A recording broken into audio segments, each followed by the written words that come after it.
es tracta de desprogramar i derogar el pla d'actuació del sector Canyoles.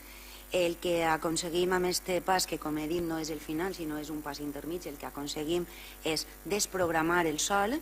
Amb això permetim que els propietaris de les parcel·les puguen acollir-se a les avantatges de l'última modificació de la llei de catastre, que permet la disminució de l'IBI a tots aquells terrenys que, malgrat el seu caràcter d'urbanitzable, no estiguen programats.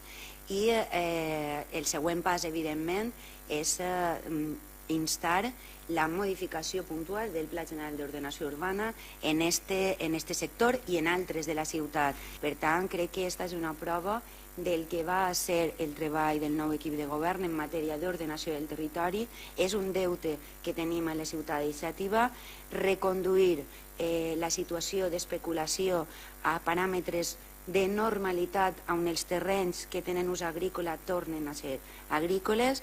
Era un compromís i, per tant, amb això donem no el final, sinó un pas més per a aconseguir retornar als terrenys el seu caràcter original.